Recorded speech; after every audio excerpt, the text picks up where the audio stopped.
अक्टूबर 2025 ये वो तारीख है जब देश में 8वें वेतन आयोग का ऐलान किया गया।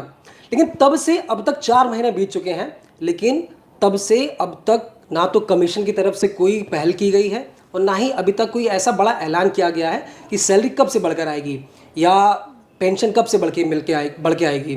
तो इसे लेकर समझाने के लिए हमारे साथ आज स्टूडियो में मौजूद हैं डॉक्टर मंजीत सिंह पटेल, जो all India NPS employees federation के राष्ट्रीय अध्यक्ष हैं। मंजीत जी, बहुत बहुत स्वागत है आपका। Thank you Ankit ji, thank you so much. तो लोगों के मन में सबसे बड़ा सवाल अभी सबसे पहला यही है कि भाई कब से लागू होगा, सैलरी बढ़ी हुई कब से आएगी, पेंशन कब से बढ़ी हुई मिल के आएगी, क्या रीज़न है, कहाँ अटका है मामला? अंकित जी, सरकार तो बोल चुकी है कि जब भी कमीशन की रिपोर्ट लागू हो जाएगी, लोगों को सैलरी बढ़ी हुई 1 जनवरी 2026 से ही मिलेगी। और जिस दिन भी लागू होगा, जिस दिन रिपोर्ट को अमल में ले आया जाएगा, तो तब तक का एरियर मिल जाएगा। ये तो सरकार कह चुकी है। दिक्कत ये है, सवाल ये है कि कितने दिन में पे कमीशन इसको रिकमेंड करता है, कितना टाइम लगाता है इसको, इस पर काम करने में। हम लोग लगातार 200 दिन 200 दिन चिल्लाते चिल्लाते 120 दिन निकल गया है। क्योंकि जब से 28 अक्टूबर को जब आधिकारिक इसका गठन हो गया था, तब से 4 महीने हो गया और नवंबर, दिसंबर, जनवरी और फरवरी होने वाला है।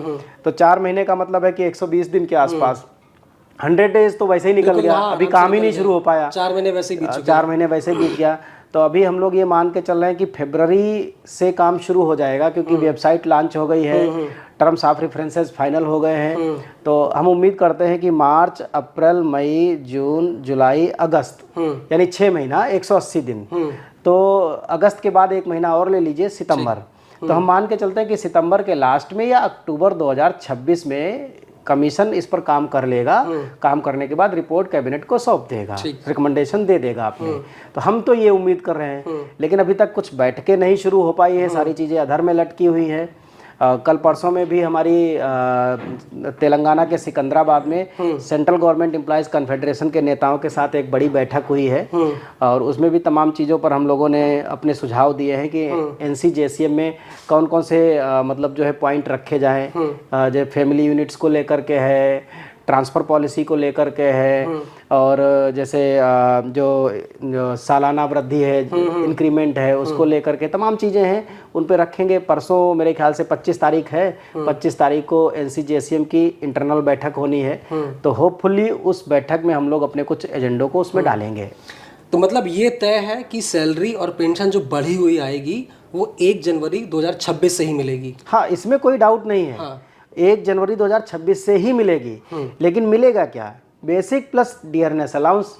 भाई बाकी भत्तों का तो नुकसान हो जाएगा। मैं कई बार इस पर बोल चुका हूँ कि टीए का नुकसान होगा, एचआरए का नुकसान होगा, क्योंकि ये जो भत्ते हैं बढ़े हुए उसी दिन से मिलते हैं जिस दिन से रिपोर्ट को लागू किया जाता है। तो वो तो लागू होगा कहीं 12-18 महीने में, तो तब तक हमारा ये नुकसान हो जाएगा। इसीलिए हम बार बार ये डिमांड भी करते हैं कि डियरनेस अलाउंस को बेसिक सैलरी में मर्ज कर दिया जाए, तो तत्काल राहत के तौर पर कुछ तो बेहतर हो जाएगा। 10-15 हज़ार रुपये का बेनिफिट मिल जाएगा कम से कम। तो ये डिमांड करते रहते हैं, लेकिन बाकी जब तक हो नहीं जाता है तब तक कुछ कहना भी मतलब ठीक नहीं होगा, मुझे ऐसा लगता है। तो इसे लेकर कई संगठन अपनी नाराज़गी भी जता चुके हैं और कई कर्मचारी ज़्यादातर ये कहते भी हैं कि भाई अब तो हमको हल्ला बोल कर देना चाहिए, प्रदर्शन करना चाहिए, सरकार के खिलाफ बोलना शुरू करना चाहिए। क्या देखिए, प्रोसेस है, उसमें खैर टाइम लगता है। अभी हम लोगों ने एक पूरे देश में एक राष्ट्रीय ज्ञापन अभियान चलाया हुआ है हम लोगों ने। तो वो भी 19 तारीख से चल रहा है हमारा। पूरे देश से ज्ञापन दिलवा रहे हैं। उसमें 5 एजेंडा हमने रखे हुए हैं। एक पे कमीशन की रिपोर्ट को लेकर के है कि इसको जल्दी काम करके जल्दी इसको निपटाया जाए। और जैसे यूनियन टेरिटरीज़ के मुद्दे हैं, केंद्र शासित प्रदेश तो हैं, लेकिन सेंट्रल गवर्नमेंट कोई भी कानून लाती है सेंट्रल गवर्नमेंट एम्प्लॉयज़ के लिए, केंद्र शासित प्रदेशों में आने में, उसे लागू होने में कई बार तो सालों साल निकल जाते हैं। एक मैं छोटा सा एग्जांपल दूंगा कि जो है यूनियन टेरिटरीज़ में जब central government unified pension scheme लेकर के आई थी, तो वो अप्रैल 2025 से उसने शुरू कर दिया था और उसको इंडोर्स भी कर लिया यूनियन टेरिटरीज़ ने, खास करके दिल्ली ने। लेकिन आज तक ना तो पोर्टल खुला और ना ही विभागीय स्तर पर कार्यालयों में उस पर कोई काम हुआ। तो वो उसको इंडोर्स करना और ना करना आज भी बराबर है, वो बेकार है कुल मिलाकर के। तो जब उसे इंडोर्स किया था तो उसके प्रोसेस को अपनाते, क्योंकि तमाम सारे लोग जो रिटायर हो चुके हैं वो अधर में अटके हुए हैं। तो इस तरह की प्रॉब्लम्स हैं। पूरे देश में अलग अलग राज्यों में मतलब जो है सैलरी का स्ट्रक्चर अलग अलग है। ये बड़ा दुविधापूर्ण बात है। उसको लेकर के कुछ और मुद्दे हैं जिनको लेकर के हमने इसमें रोष जताया है और प्रधानमंत्री जी को हमने ज्ञापन भिजवाए हैं। तो कमीशन से अभी बात हुई आपकी? नहीं, अभी कमीशन तो बैठना ही स्टार्ट नहीं हुआ। अभी पिछले 2 हफ्ते पहले तक तो कमीशन की कोई ऐसी बैठक आई नहीं सामने, और संभवतः 25 के बाद तस्वीर क्लियर हो जाएगी। 25 फरवरी के बाद कि कमीशन के साथ कब बैठक होगी हम लोगों की, कैसे होगी, किस आधार पर वो तय करते हैं, पहले किसको इनवाइट करते हैं, जेसीएम जाता है या अलग अलग डिपार्टमेंट्स के ऑर्गेनाइजेशंस को बुलाते हैं। तो वो पूरी तरीके से देखा जाए तो पे कमीशन के हाथ में है। पिछले दिनों आपकी जो राज्य वित्त मंत्री हैं उनसे आपकी मुलाकात हुई, पंकज चौधरी से, क्या बात हुई उस दौरान? ये घटना है मेरे ख्याल से 13 जनवरी से पहले की। 13 जनवरी से पहले हम लोग नहीं, 13 जनवरी के तुरंत बाद की, क्योंकि 13 जनवरी को पीएफआरडीए ने एक 15 सदस्यीय expert high level expert committee का गठन किया है, जो पूरे एनपीएस के स्ट्रक्चर को देखेगी और उसमें एश्योर्ड पे आउट कैसे मिल सकती है उन पर काम करेगी। हालांकि ये 2020 में भी ऐसा ही हुआ था। जो सीएजी की एक रिपोर्ट आई थी एनपीएस के ऊपर, उसमें भी यही कहा गया था कि मिनिमम एश्योर्ड रिटर्न स्कीम दे सरकार, लेकिन आज तक उस पर काम नहीं हो पाया। 5 साल से ज़्यादा हो गया। तो अब ये 15 जो सदस्यों की हाई लेवल एक्सपर्ट कमेटी गठित की गई, तो उसमें हमने माननीय मंत्री जी से रिक्वेस्ट की थी कि या तो फाइनेंस सेक्रेटरी साहब के साथ हमारा डेलीगेशन बैठ करके बात करे, और या फिर जो 15 सदस्यीय जो उन्होंने जो कमेटी बनाई है उसके साथ हमारा डेलीगेशन बैठे, इसकी हमें मतलब जो है इनवाइट किया जाए इसके लिए। तो माननीय मंत्री जी ने सुना था हमारी समस्या को और हमें आश्वासन भी दिया था। अभी तो फिलहाल 1 महीना हो गया उस घटना को। उन्होंने कहा है, उन्होंने अपने ओएसडी को मार्क भी कर दिया था, और उन्होंने कहा है कि जितनी जल्दी हो सकेगा हम आपकी बैठक कराएंगे, और इसमें हम लोग लगातार लगे हुए हैं। ये नवंबर से ये प्रक्रिया चल रही है, तो पूरा नवंबर, दिसंबर, जनवरी और फरवरी 4 महीने हो गए हम लोग इंतजार कर रहे हैं कि वो बैठक कब हो, तो हम अपने कुछ उसमें सुझाव रख सके ताकि कर्मचारियों की जो मेन डिमांड है वो फुलफिल हो सके।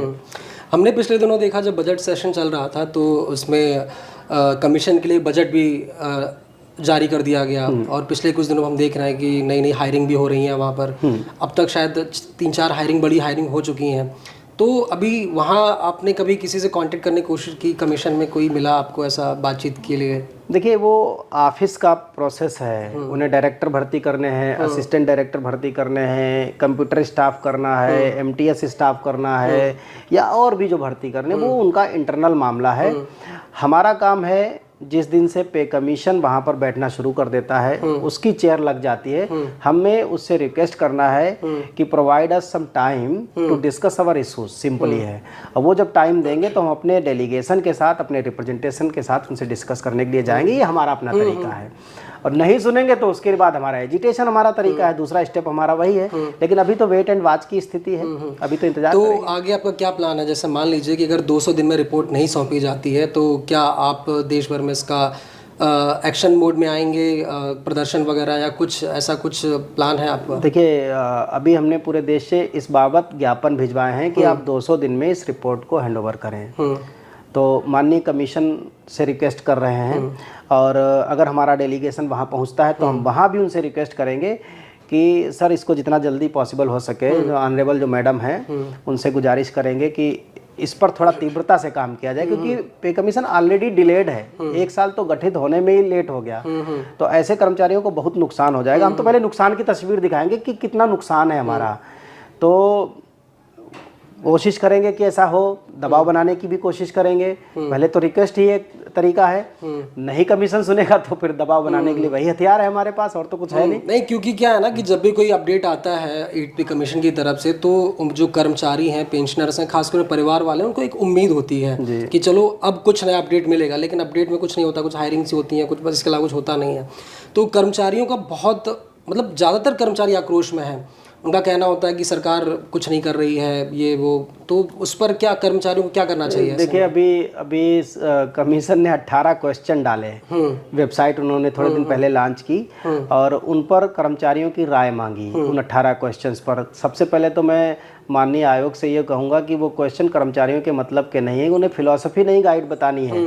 आपको ये साझा नहीं करना कि क्या फिलॉसफी होनी चाहिए। अगर आप उनसे पूछना है तो आप उनसे ये पूछ लीजिए कि पे कमीशन सैलरी प्रोवाइड करने के लिए कितने लोगों के परिवार को एक यूनिट माने, हाँ, है ना, फैमिली को कितने लोगों में माने। कर्मचारियों की रिटायरमेंट एज क्या होनी चाहिए? अभी भारत की जो लाइफ एक्सपेक्टेंसी है वो मोर देन 70 ईयर्स हो चुकी है। 60 साल में लोग जवान रिटायर हो रहे हैं, बुजुर्ग नहीं है आज की डेट में। तो वो डॉक्टरों की पहले से आपने कर रखी है 65 साल, प्रोफेसर्स की आपने पहले से ही 65 साल कर रखी है, जो टेक्निकल कैडर है, हाईली स्किल्ड जो टेक्निकल कैडर है उसको आपने पहले से ही 65 साल कर रखा है।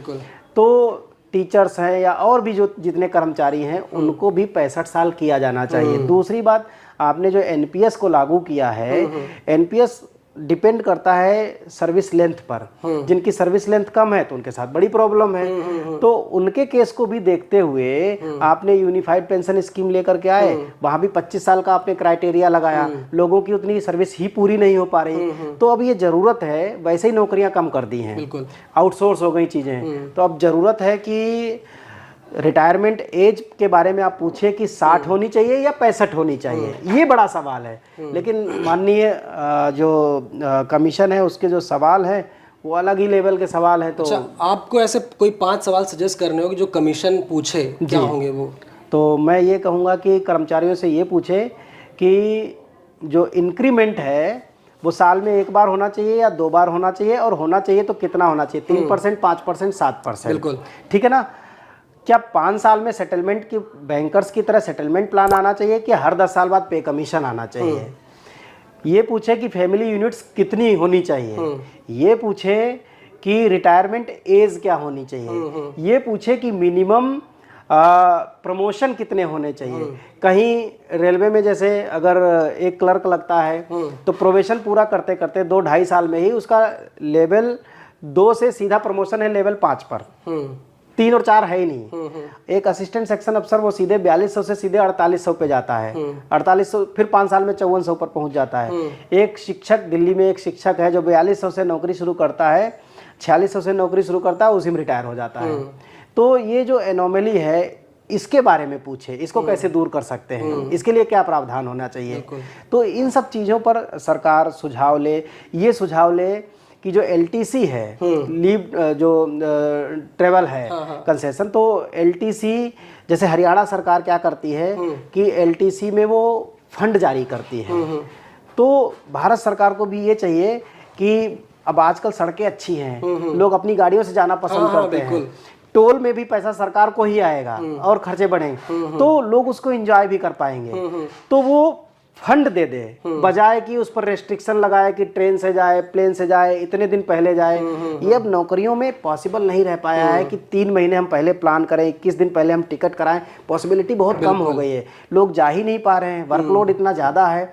ये पूछे कि क्या ऐसा किया जाना जरूरी है। ये पूछे कि जो यूनियन टेरिटरीज के एम्प्लॉयज़ हैं, रिटायरमेंट के बाद उसी जो यूनियन टेरिटरी की जो हेल्थ स्कीम है वो लें या सेंट्रल गवर्नमेंट हेल्थ स्कीम उसमें भी जा सकते हैं। ये सजेशन मांगने चाहिए, वो जेन्युइन सजेशन है, उनसे जुड़े हुए सजेशन है। आप पूछ रहे हो कि फिनलैंड की पॉलिसी को अपनाएं, आप पूछ रहे हो कि कौन सी गाइडेड टेक्नोलॉजी होनी चाहिए, वो रिसर्च करे या अपनी समस्या को बताए। रिसर्च का काम कमीशन का है, वो रिसर्च करे। बिल्कुल, ये हमारा कहना है। तो बेसिकली यही है कि 1 जनवरी 2026 से 8वां वेतन आयोग लागू हो चुका है, बस इसका अनाउंसमेंट नहीं हुआ है। बहुत बहुत थैंक यू।